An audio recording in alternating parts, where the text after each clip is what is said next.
Check, check. Sorry, it wasn't on. So, just to recap, we are in 1 Peter chapter 3, as we've been for a while, and we're at verse 12. And as we've been doing, we're going to start off with verse 8.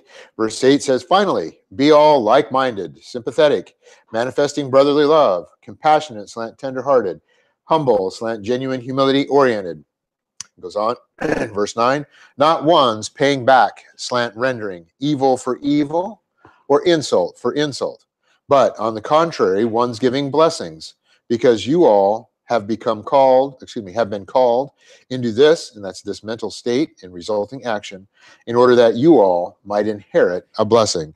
And the idea, of course, is that we're, as a properly functioning individual with the proper mental attitude and inside the divine dynasphere, you are not going to allow insults to bother you. You are not going to allow evil to bother you. You will go ahead and use what God says, which is, "Vengeance is mine, I will repay, thus saith the Lord." Okay, you will allow God to take care of those people who are attacking you. You have no reason to have to attack back and get out of fellowship and allow your soul to get into a anger situation. But instead, you function properly, and by functioning properly, you are essentially condemning that individual in one hand because they see what proper function is, and on the other hand, you're giving them a blessing because they are going to see the importance of what you are doing and the importance of what they should be doing. Okay, and consequently, you then are also blessed by functioning properly and continuing to function properly. Okay, verse 10, "For you see, the one desiring life, to love, and to see good days." And the idea of desiring life is that you have a maximum length of days associated with proper function. Remember, by malfunctioning, you are threatening to have a short life, to eventually lead to the sin unto death, to not have the life that God wanted you to have. Okay, and of course, love. You can't have a proper love relationship, whether it's category 1, category 2, or category 3. Category 1 towards Christ, category 2 towards the right man, right woman, category 3 towards friends. Okay, you can't have proper love relationships, whether they're personal or impersonal, without functioning properly in the divine dynasphere, without having the doctrine necessary to understand what love really is. Okay, when someone tells you "I love you" and they have absolutely zero doctrine in their soul, you know that they can't say "I love you" because they don't know what love is. They may think they have a love when it's really just a hormones or something like that going on. And the idea is it's not true love. It's not based on a proper mental attitude. So you want to have true love. Of course, you have to function properly. And then the idea of to see good days, as we saw, was to make sure that you have the opportunity to look back and to look forward. To look backwards, to say everything that I've done, I understand, and I've had a good life. And to look forward and say that, "Thank you, Lord, for every day that you give me," to wake up and open up your peepers in the morning and say, "Thank you," okay, for giving me yet another opportunity to function properly, to act properly as an ambassador and spread your word, and also as a priest, and develop everything necessary to get fantastic grace and then growing grace on a day-by-day basis. So that's what we're talking about, to see good days. So the one desiring life, to love, and to see good days must stop the tongue from speaking evil, and the lips are not to speak deceit, slant treachery. So you're not to have sins of the tongue. And sins of the tongue, of course, start with an improper mental attitude. So as you saw, Peter first started in verses 8 and 9 with the proper mental attitude, and then led to what fruits of the proper mental attitude are, which are a lack of sins of the tongue. You don't have sins of the tongue if you have the proper mental attitude. And then in verse 11, we saw, "And turn away from evil and produce divine good. Seek peace and hasten toward," pursue it. And we saw that the idea of that is all types of evil. You know, when we have the word evil in the singular here, the idea is not only sin, okay, but the production of human good, the production of evil, okay, is what he's also talking about. And the way you do that is by staying in fellowship and instead producing divine good. It's when you get out of fellowship that you produce evil. It's when you get out of fellowship that you produce human good. And you stay in fellowship, you produce divine good. So the idea is to do that, and to seek peace and hasten toward it is by having a proper mental attitude, by functioning properly, by not producing evil. You will have a peaceful soul. You will have the tranquil soul, the tranquil internal soul. And then as a result, you will manifest that peace outwardly. Okay, you will function properly with other individuals. So it's interesting, you take this seeking peace and hastening toward it, and you go all the way back to verse 8, where it starts and says, don't exchange insult for insult or evil for evil, and you have the whole end of the spectrum. And the one side, you know, you have the bad side, you're exchanging insult for insult, and on this one, you are all the way down to the good side, where you have that relaxed mental attitude, where you're not going to cause either internally or externally discord. Okay, you're not going to poke people to try to see if you could get them angry. Okay, and those kinds of things, because you yourself are angry, for example. Okay.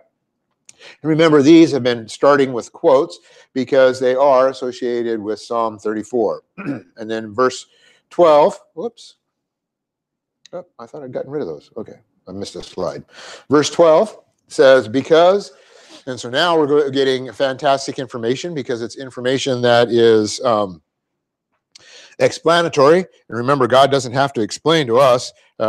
He just tells us to do it, and we're supposed to do it. So we don't have to we don't have to have that kind of an explanation. So when we get it, it is grace. Oh, something happened here. Okay, so we have verse 12 starts off, because the eyes of the Lord are upon the righteous ones. And remember, what we have here is an anthropomorphism. We have the idea of human attributes being given to God. Okay, human attributes that will allow us to look at this and understand it better. And the idea of the eyes of the Lord are on the righteous ones tells us that he is functioning properly and looking, or not he is, but when you're functioning properly, he is focusing on you, okay? And his ears are toward, slant, actively listening to their prayer, slant, entreaty. And we have prayer here in the singular, the idea being that it's encompassing all prayer. And then we have, but the face of the Lord is against the ones producing evil. And that doesn't mean that, you know, he's smashed his face up against you. The idea, of course, is that that's an idiom, and he's giving you that look. You know, you've received that look probably when you were a kid from your father, if he was functioning properly, or your mother, right? You know, it's that look of disdain, that look of, how in the world can you do that? You know, you're supposed to be my kid. How are you doing that as my kid, right? And of course, the parent should also be saying, yeah, they're my kids, so this doesn't surprise me, because they've got my old sin nature. So but the idea is, you know, you get that look, and we all know what that look is, right? You know, and sometimes that's all that it takes to straighten an individual out. Okay, you don't have to use the rod, but other times we have certain children that look just doesn't work anymore, and then you have to get into a little bit more corporal punishment. But anyway, the idea here, though, is that this is talking about the Lord giving us that look. Okay. And that's as far as we had gotten. We had actually started the analysis when when we got done in class 1, and I was getting ready to give it to you in class 2, and was reminded that class 2 was actually communion. It was like, duh. So we're going to pick it up this week, beginning from the point 2, if I can ever get there. I seem to be having a problem. I had been printing these back out so I wouldn't have these kinds of problems.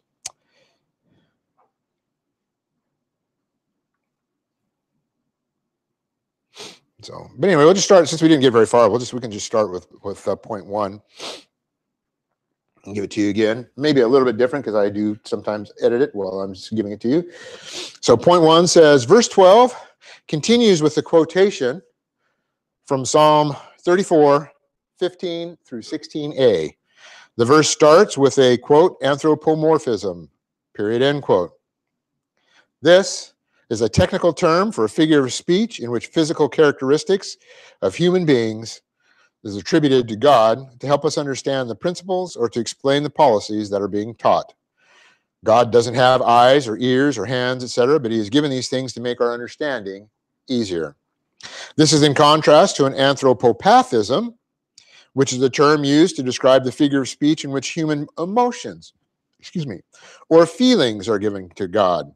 Again, to help us understand the principles or policies, to make it easier to understand principles or policies. For example, God does not hate or grieve. These are feelings that we understand, and therefore we get a better picture when they're used to explain the principle. And that, I think, is as far as we had gotten. Okay, and so we're ready to pick it up with point 2.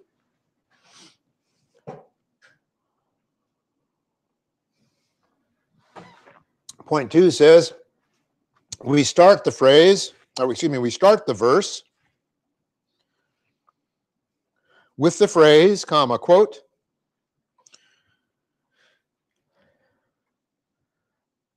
because the eyes of the Lord, period, end quote.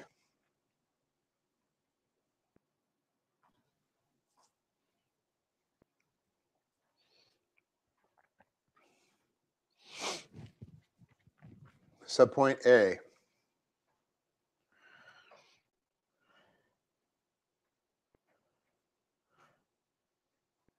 By the way, okay, anthropomorphism isn't just attributed to God. You have to understand that when we're talking about spiritual beings, it's also attributed to others, such as angels. Okay, this is time of the year when we are going to, like Jack used to really, get mad at It's a Wonderful Life, right?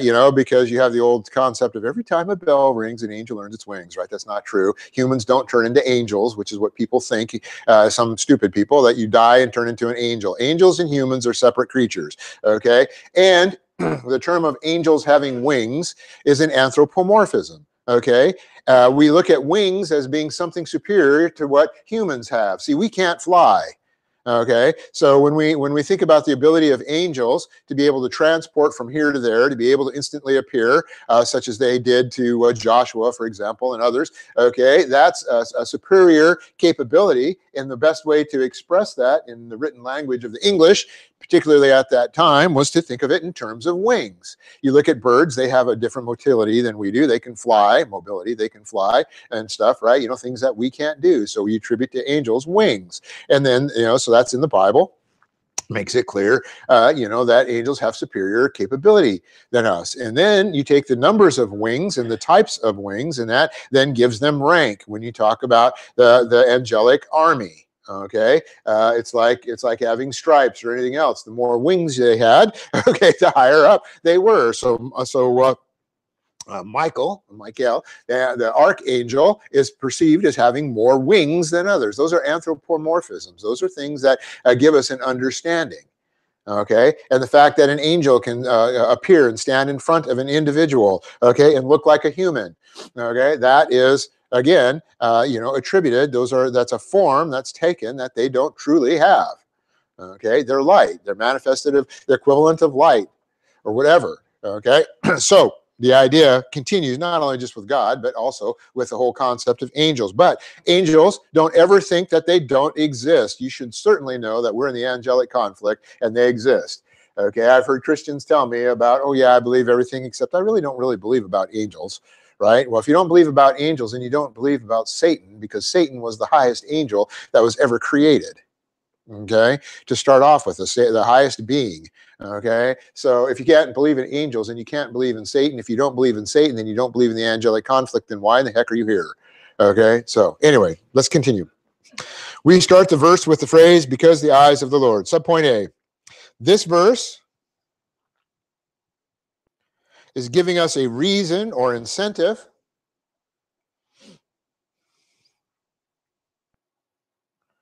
for our actions.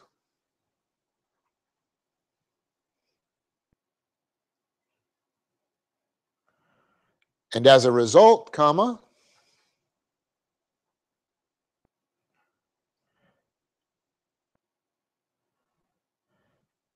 we understand that this explanation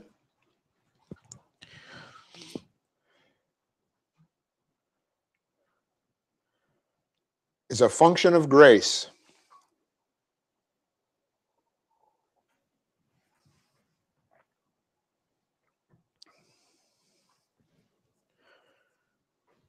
When God gives us a command,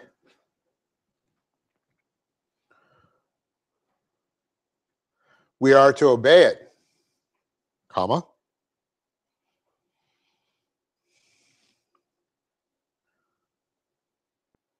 regardless of whether we know why or not.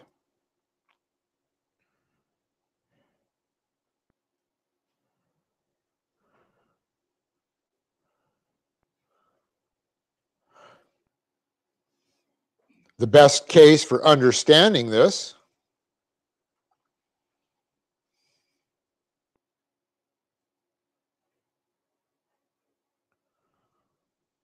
was when Abraham was told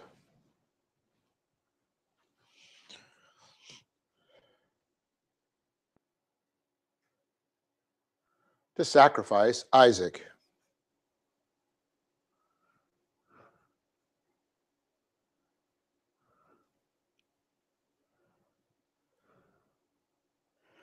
He was not given a reason,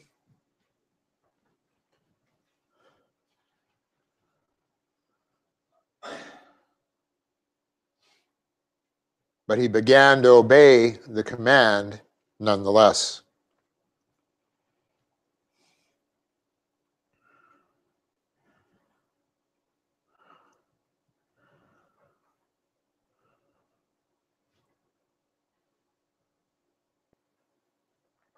Whenever the scripture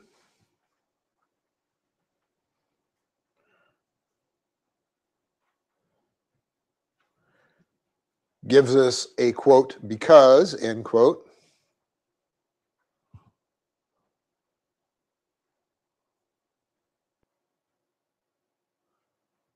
or quote, in order that, end quote,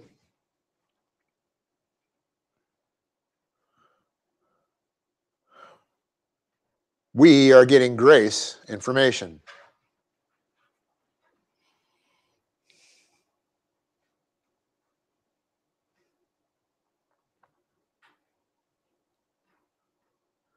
See, that's the example of authority. When someone in authority says do it, you do it. You don't have to understand, you don't have to wait and say why, right? That's why children should be reprimanded whenever you tell them to do something, they go, why? And they want to play that game of going why forever, right? Why? Because I said this. Why? Because of this, and suck you into wasting time telling them why. Get them to the point where they will do it when you tell them to do it, okay? And then after that, if you have the opportunity, you tell them why. Okay, so the idea is God tells him, tells us to do something, but then when he gives us the reason, that's grace. That puts us at a higher level. See, the slave doesn't have to understand what the master is saying, but Christ told them, in John, that I am telling you these things, okay, because I am considering you to be friends. Well, we still consider ourselves to be slaves of God, but we understand when he tells us why that we are getting fantastic grace information. So this is fantastic information whenever we have a because or in order that. Okay? Subpoint B. Then the term, quote, the eyes of the Lord, end quote,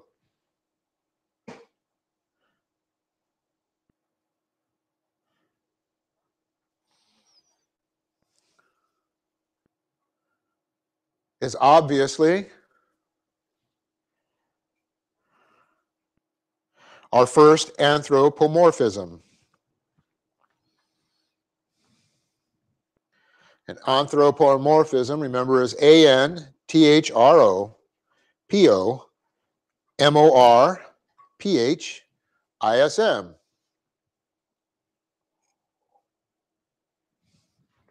It comes from the Greek. Remember, anthros means man, or anthropos means man, and morph means form, and so anthropomorphism is the form of a man.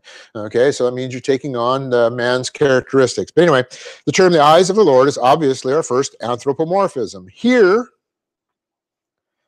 the idea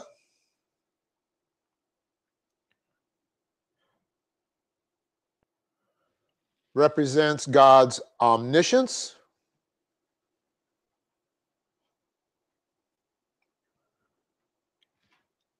and omnipresence.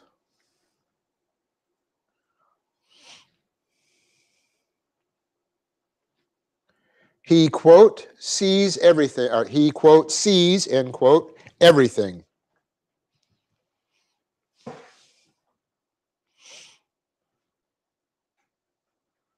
God is cognizant of what we are doing at all times, exclamation point.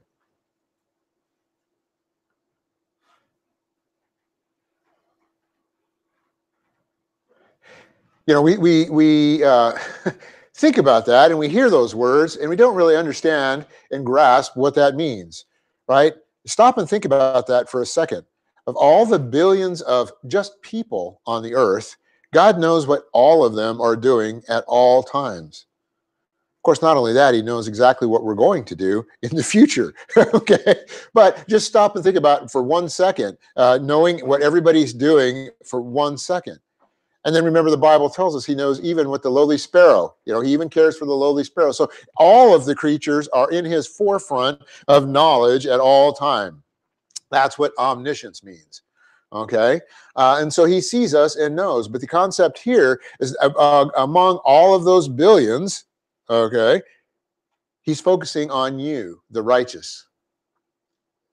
Okay, and that's why I was talking about like from the two towers, the eye of Sauron, right? He's focusing right on you. It's like, we were coming in today, and with the clouds, you could see the way the clouds were. You could actually see the sun rays right through the clouds. Always love when you can do that, right? And I was telling Emily, I was thinking about when we went down to Yuma early Friday morning. I'll get my day straight. When we went down to Yuma early Friday morning, it was cloudy, and there was in one cloud there was like a little bitty hole, right? And the sun was right behind it, and so you had this just very focused and pointed stream of sunlight coming out from behind the clouds, right?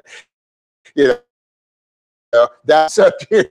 God's eyes are on you, the righteous. Okay, that's that focus that we're talking about. So here the idea is omniscience and omnipresence. God sees everything. God, did I say God is cognizant of what we are doing at all times? I gave you that, okay? So continue the point. Despite what he sees,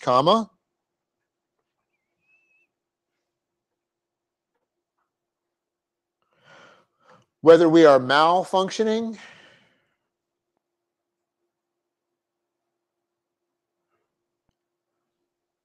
or functioning properly,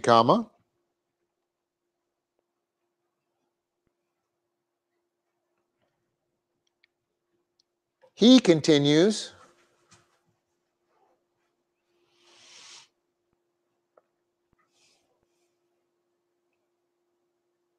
to operate in grace.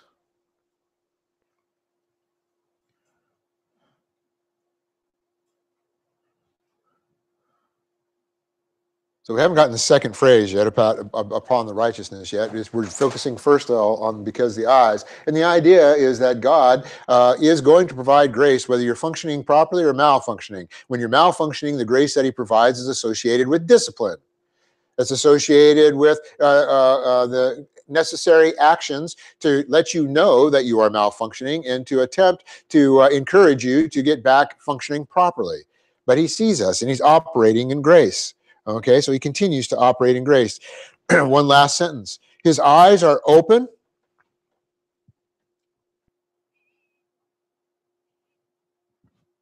as a result of his essence,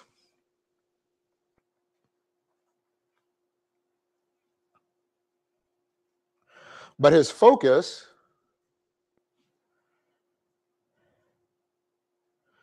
is based on what he has provided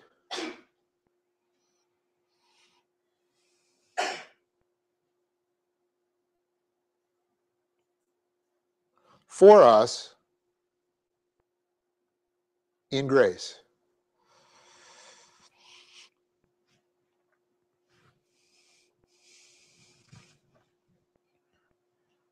So his eyes are always open. He's omniscient. He's everywhere. Okay, and he's providing grace.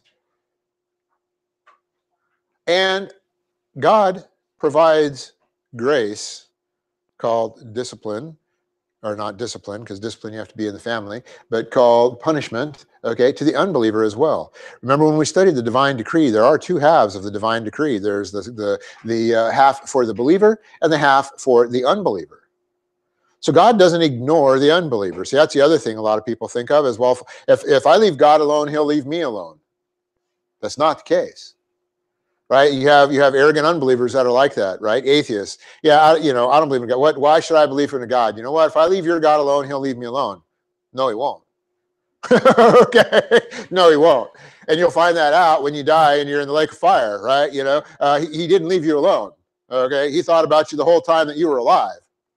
and tried to encourage you to make the right decision. And once you got to God consciousness and you said, "Get thee away from me, God," okay, he took that, okay, and put you where, left you where you were, which was in the unbeliever side of the divine decree. So God, as understands, and his view is on everybody at all times. But as believers, we have this special view, and that's where we get with point 3.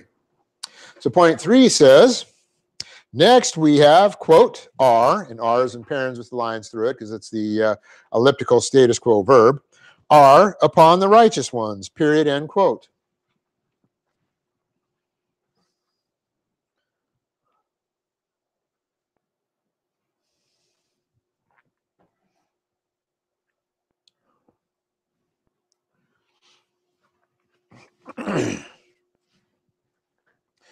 Subpoint A. First, we must understand, comma,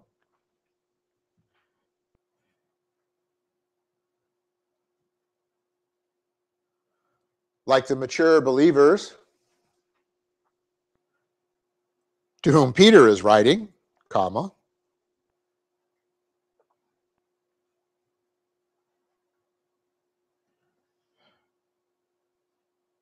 that we are not righteous ones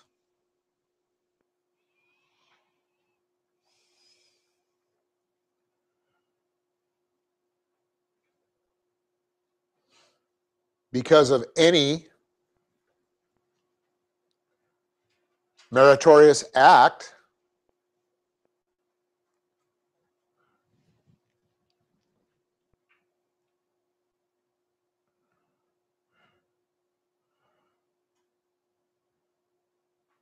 that we perform.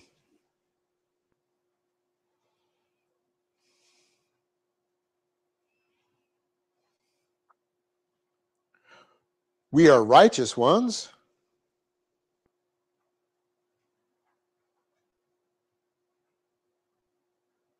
because we have the imputed righteousness of God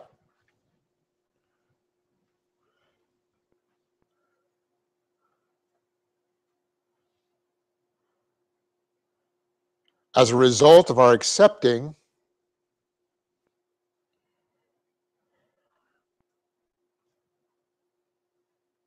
the salvation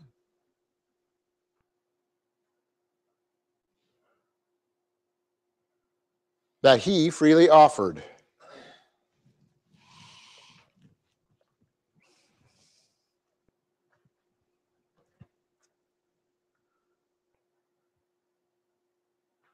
See, so unlike the kid or adult that tries to do something to gain someone's attention, hey, look over here, look at me, look what I'm doing, look how great I am, right? The typical home movie type thing that happened, right? When you start doing home movies with your kids and the one kid wants to get more attention than the other kid, look at this, watch, look over here, right? That type of thing. That's not the way you get God's attention. Okay, we can't do anything to get God's attention, okay, to have his eyes focus on us, except for one thing, and that is become a believer. Okay, it's 2 parts. Become a believer and function in the divine dynasphere. That's how you are righteous. You have the imputed righteousness and you are using it. Okay, and that's what we're going to see going forward here with point B. Subpoint B says, but our status as righteous ones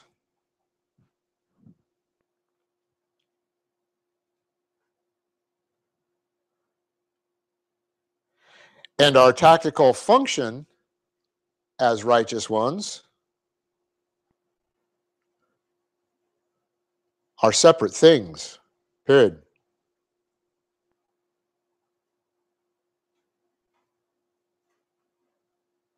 Would you say that again? Sure, but our status as righteous ones and our tactical function as righteous ones are separate things.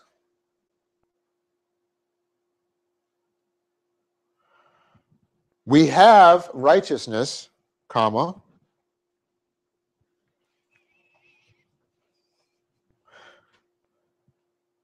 but we are responsible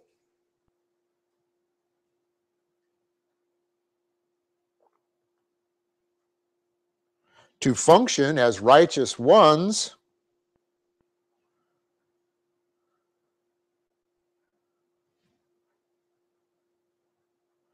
by using God's provisions.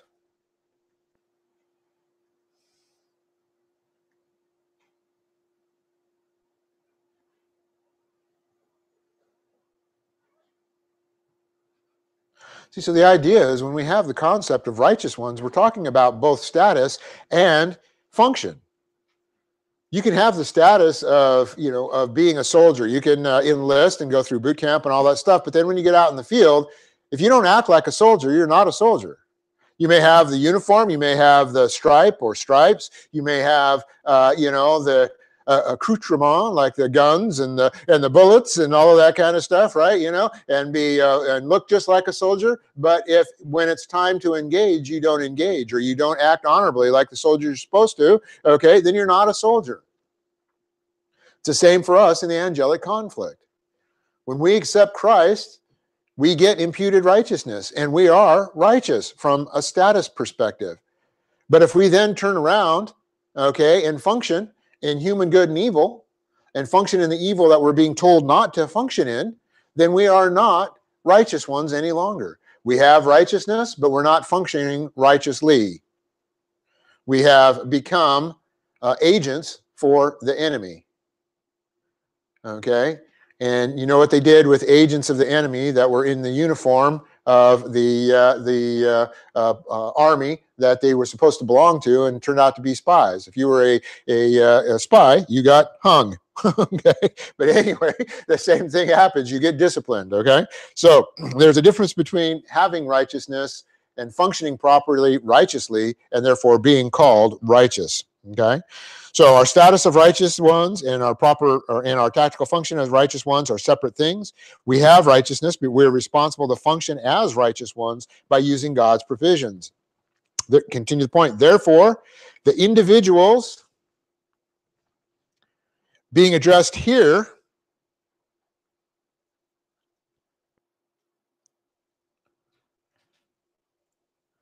are believers identified by their status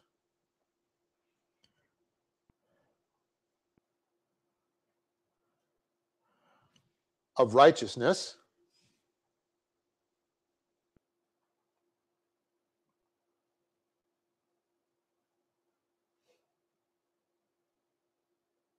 and by their proper function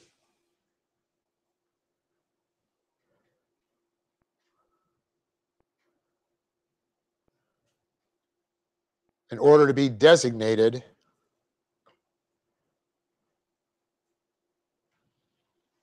as righteous ones.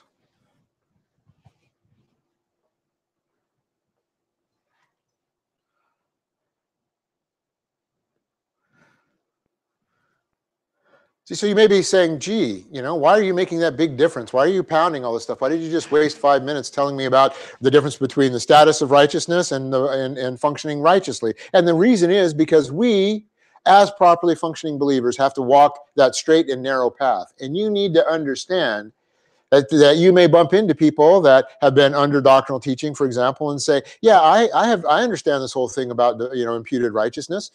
Okay, I've got plus R, therefore I'm a righteous one. Well, not unless you're functioning righteously. See, we have to make sure that we understand the definition of the words the way they're being used. That's rightly dividing the word of truth. Okay, and that's why I give you these kinds of details. So, in order to be designated righteous ones, we have to have both the status and the operation. Point 4. Therefore, the whole phrase, comma, quote, because the eyes of the Lord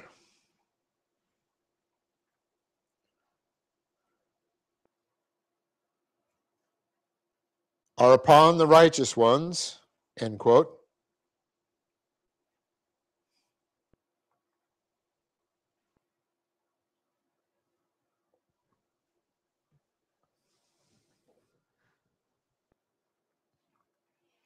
indicates that the Lord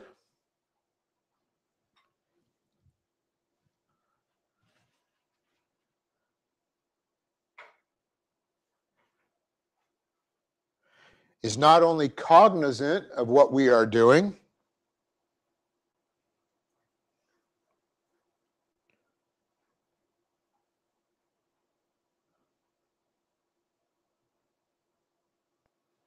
but is aware of our production of divine good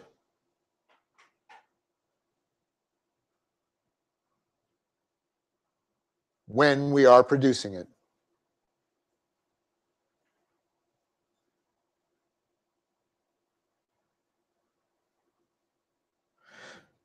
See, that's the key to that extra focus that we're talking about. God is cognizant of everybody in the world and what they're doing. God is omniscient, okay? He sees everything with everybody. But the idea of his eyes being focused on us is because we are not only righteous because of the imputed righteousness, but we're functioning properly with this righteousness. We are staying in the divine dynasphere. We are doing what God expects us to do. Therefore, or demands that we do, not expects, but demands that we do. And therefore, his eyes are upon us, okay? Continue the point. He is also aware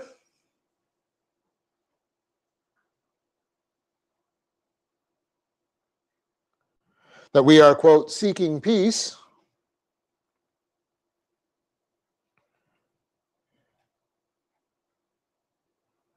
and hastening towards, pursuing it, period, end quote.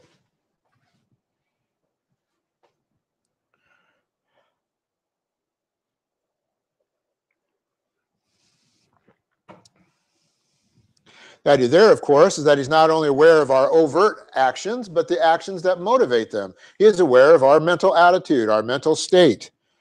Okay?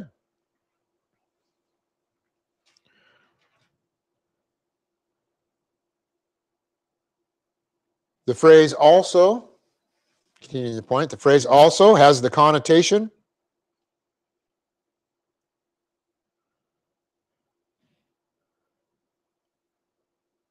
that he is pleased with our proper production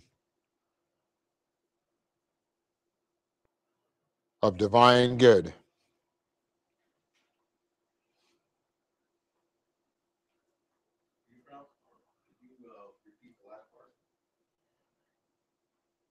Our production of divine good.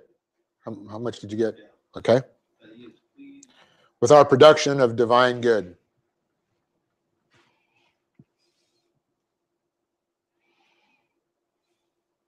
See, otherwise, we will get the other half, right, when we get there. Otherwise, he's going to give us the other look, okay, that we've been talking about if he wasn't pleased, okay? And so our phrase is essentially indicating that he's concentrating on us because he is pleased. He's looking at us with pleasure. He is concentrating on us because we are functioning properly. Okay, and we have the understanding that this happens when, for example, you go to the first, the opening chapter of Job. Because remember, if you remember Job, the way it starts out is that there is an angelic convocation, essentially, and Satan is talking to God, which tells us, by the way, that Satan is not cast down in hell, and we're there right now. Satan is actually the ruler of this world, and he's free to communicate, and he's communicating with God all the time. Okay, that's why he is considered to be our accuser, and in Job, that's exactly what he does. Remember, in the opening phrases of Job, God starts off by saying, "Look at Job. Okay, he is such a fantastic believer." And Satan says, yeah, that's because you've given him all these great things, but you take all that stuff away from him, and he's going to badmouth you just like, the rest of the people. And so God then says to Job, of course I'm paraphrasing, God then says to Job, you can do anything you want to him except take his life, telling us that God, giving us the important message that God has the final authority regarding our lives. Okay? And so Satan, one by one, starts taking away those things. But it wouldn't have started if God hadn't what? Had his eyes upon the righteous. If God hadn't said to Satan, look at this believer, Job, look how well he's acting. I mean, God was cognizant and picking him out. Okay? Now, since he wasn't a church age believer, he didn't have the imputed righteousness like we do, okay, and some of the things that we have, but he was functioning properly. That's the concept. So among all the things that God sees, he does see individuals as well as the whole, right? And that's the whole point here, is that you don't have to worry about, gee, I don't want to take any time away from God because he's got all these other things he's thinking about, right? I can't pray. I can't do all these things because it's just going to bother God because he is so busy with everything else going on in the world. Okay? You don't have to worry about that. God's eyes are upon you as an individual when you're functioning properly. Okay? And of course, we see in the second half, his face is against you when you're not. Okay? But the idea is that you don't have to worry about that. Okay? Continue our point. Our phrase indicates that he is concentrating on us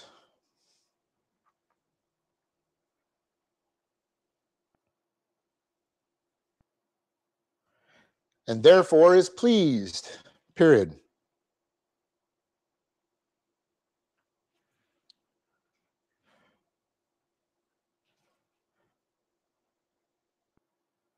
This is brought out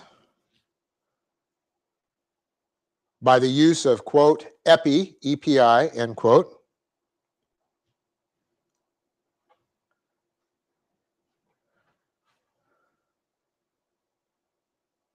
as an idiom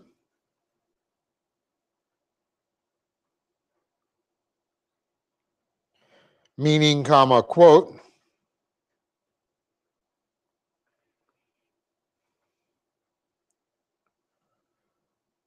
putting your eyes upon someone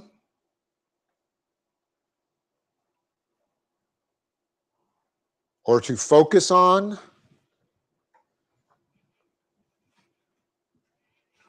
or to select from a crowd, etc., period, end quote.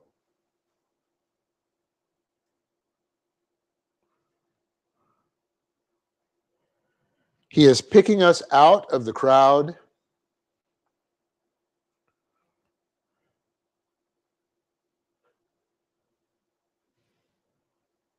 because he sees our proper function.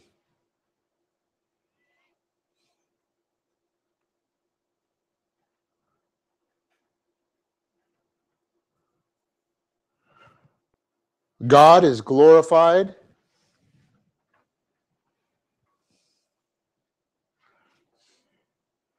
by God's thoughts,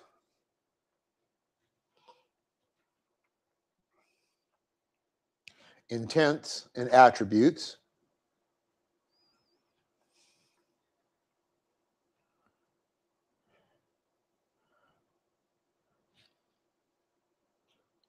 no matter where they are found.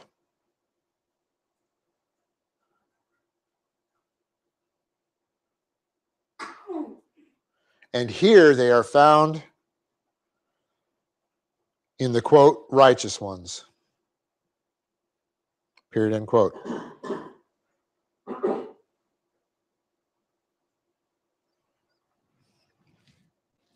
So anyway, I went through that quickly. Let me go ahead and read it again. God is glorified by God's thoughts, intents, and attributes, no matter where they are found. And here they are found in the righteous ones.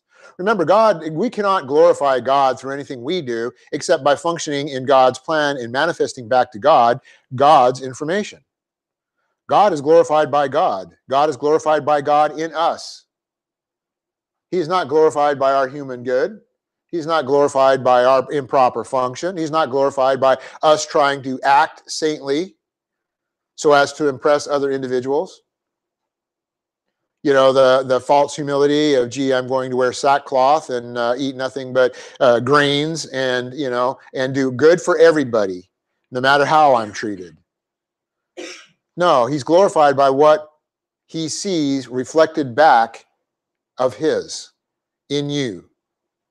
Okay, that was a pretty complex composition there, but the idea being that God is glorified by what he sees in you, that is him. Okay, maybe that's a little bit easier. I don't know. The idea being, though, that he's glorified by his own information being reflected through you, his own function being reflected through you, the things that he provides you being reflected back through you. Okay? That's what righteousness is. That's what acting righteously is. You're not functioning on who and what you are. You're functioning on what God has provided you, on his information and according to his plan. Okay? So one last sentence. By our non-meritorious actions, and you could underline non-meritorious, by our non-meritorious actions, we are glorifying God.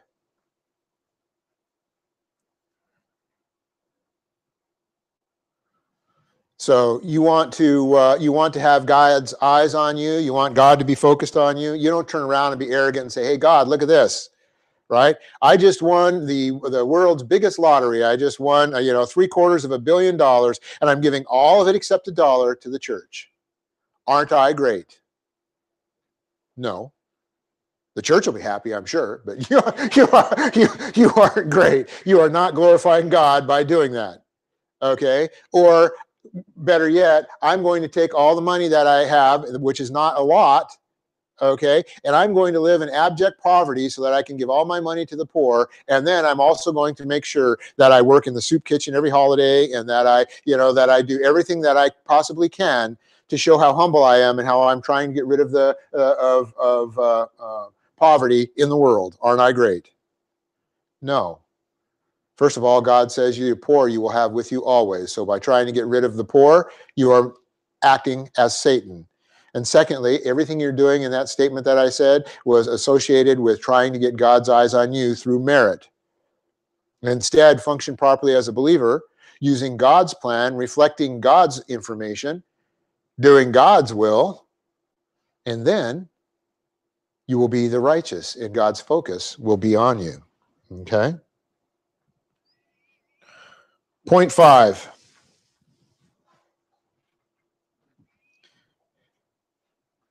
Then we have the second anthropomorphism. Yep. Comma quote. And his ears are, and R is in parents a single line through it, it's elliptical again, toward. So, and his ears are toward, slant, and then open parents of 2 lines through it. This gives us the information associated with what it means to have your ears toward someone. Actively listening to, close parents. So, and his ears are toward, slant, actively listening to their prayers, slant, entreaty, period, end quote.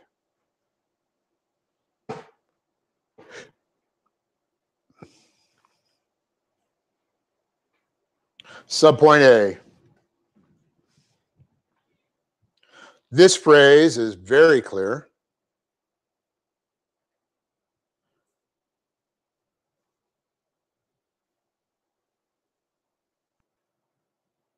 And gives us the understanding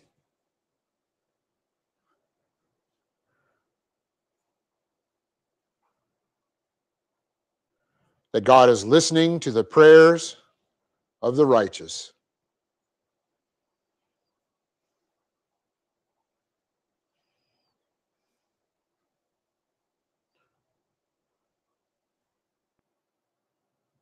But as a result of the choice of words,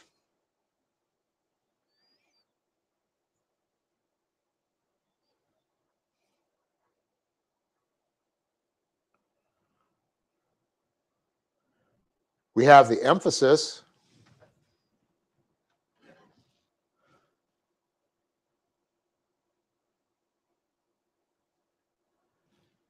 that he is not just listening,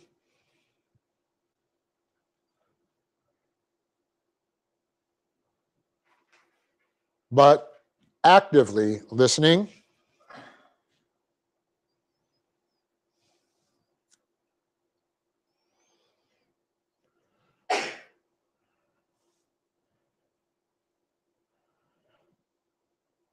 meaning that he is listening, and as a result,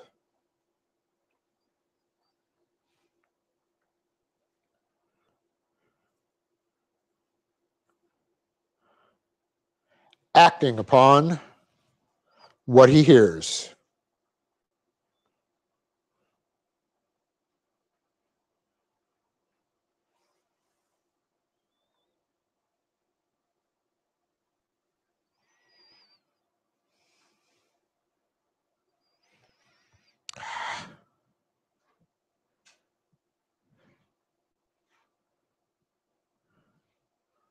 Sorry about that. And this is actually where we're going to break. We have 5 minutes left. And we're going to go do true spiritual giving.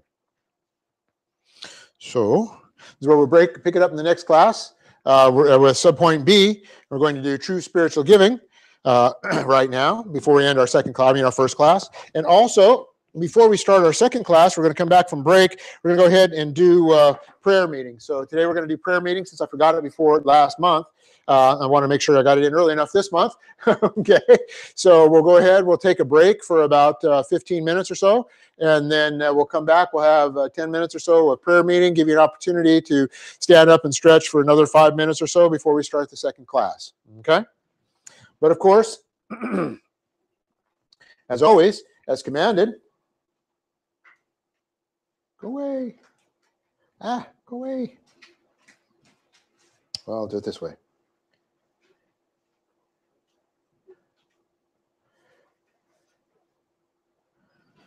We're going to do true spiritual giving. The idea starts off, of course, with the concept and the timetable. This is the command. It says, on the first day of every week, that's today, that's Sunday, let each one of you, and this is addressed to every single individual. As a properly functioning believer, you're supposed to understand this. Okay, each one of you, according to his own judgment, be putting aside and saving, according to how he might be prospering. And of course, one of the keys there is that it's based on prosperity. Okay, you have lots of prosperity, you function properly with lots of prosperity. You have no prosperity, you function properly with no prosperity. Okay, and you can do that in either case. And then we have the principle and prohibition. Says each one, this is 2 Corinthians 9:7, should give just as he himself has decided what is the right amount in his heart slant right lobe, not out from sorrow, pain, distress, reluctance, and related to the personal loss of funds. And that's the idea that, gee, if I give all this money away, I'm not going to be able to get that thing that I've been saving up for. Okay, or the other side of it is going the other way, which is if I do give all of this money, then people are going to rejoice about how great I am. Okay, nor out from sorrow, slant, pain, slant, distress, reluctance, related to personal loss of funds, nor out from compulsion, slant, pressure. That means external. The church is not supposed to say, look, if you don't give money, this is going to happen, or that's going to happen, or, gee, we know how much you make, and if you don't give your 10%, Guido's going to come visit you, or whatever, okay?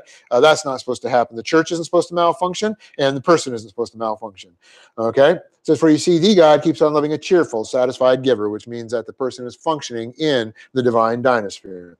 Then we have the dictate and promise given to us in Proverbs 3, 9, and 10. It says, honor the Lord from your prosperity and from the first of all your income. The idea here is that it is honoring to the Lord. And again, the idea is it's supposed to come from the first of your income, not what's left over. Gee, I'm going to spend it on everything I want, and if I have a couple bucks left over, I'll throw it in the plate. The idea gives us the concept of budgeting. The fact that you're supposed to start from the first of your income and understand what you see as prosperity. What do you really need to function?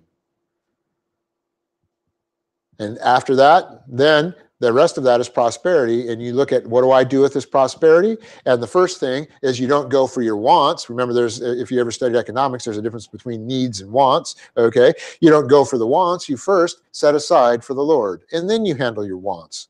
Okay, and if it takes you a little bit longer to get the Maserati, okay, so be it. That's proper functioning and proper budgeting, okay? So, and if you do, your storehouses will be filled with superabundance, and your vat shall overflow with new wine. And you will find what this is saying is that you'll have, by functioning properly with the prosperity that you have, you will find more and greater prosperity. Okay, or capacity, really. It's not so much prosperity. Then doctrine as a true wealth is given to us in 2 Corinthians, and it also has a warning. For you see, if the eagerness, willingness, readiness, that's positive volition, is present, this is perfectly acceptable to the degree that he might be having. And then it goes on to say it is not perfectly acceptable to the degree that he might not be having, or that he is not having. The idea being that you don't give what you don't have.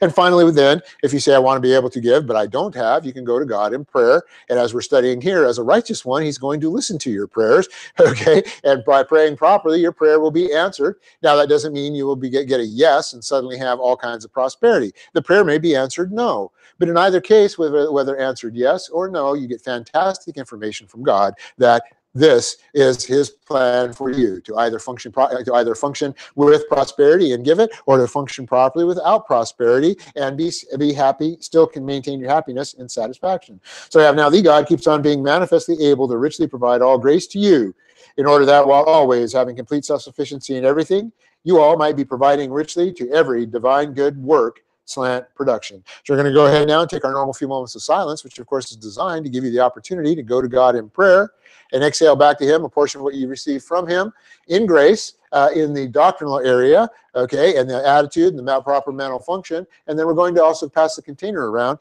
so that if you have been prospered in the temporal area and you have decided to give, you have the opportunity to do so in privacy. Let us pray.